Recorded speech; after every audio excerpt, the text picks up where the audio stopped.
ننھی shark مچھلی سمندر کے اوپر آنے کو بےتاب تھی، کیونکہ جب سے وہ پیدا ہوئی تھی اس نے سمندر کے اوپر اس نے موٹی سی برف کی تہی کو دیکھا تھا۔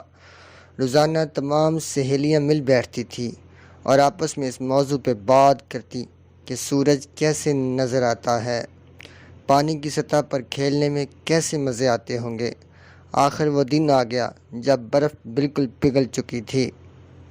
ننھی شارک مچھلی صبح کے وقت اٹھی اور اپنی سہیلیوں کے ساتھ سمندر کی سطح پر جانے کے لیے نکلنے لگی۔ تب اس کی والدہ نے تاکید کی کہ زیادہ دیر اوپر نہ کھیلنا اور احتیاط لازمی کرنا۔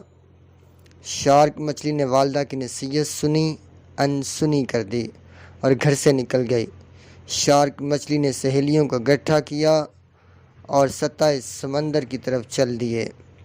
جب وہ سب سطح پر پہنچی تو حسین نظارے دیکھ کر حیران ہو گئی۔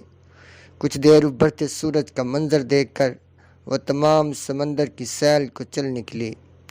پانی میں اوپر نیچے گوتے لگاتے وہ آگے بڑھتی گئی۔ کچھ فاصلہ طے کرنے کے بعد انہیں آسمان پر اڑتے پرندے نظر آئے۔ وہ سب حیران ہو کر انہیں تکنے لگی۔ اتنے میں کچھ پرندے سمندر کی طرف بڑھے۔ مچھلیاں سمجھی کہ شاید پرندے ان سے دوستی کرنے آ رہے ہیں۔ ننھی شارک مچھلی ان سے ملنے کے لیے زور سے اوپر کی طرف اچھلی۔ جیسے آسمان سے آتے پرندے نے جھٹ سے اپنی چونچ میں پکڑا اور واپس آسمان کی طرف اڑ گیا۔ باقی تمام مچھلیاں سمندر کے اندر چلی گئیں۔ اس طرح ننھی شارک مچھلی کو اپنی والدہ کی بات نہ سننے اور اس پر عمل نہ کرنے کی سزا ملی اور اسے اپنی جان سے ہاتھ دھونے پڑے۔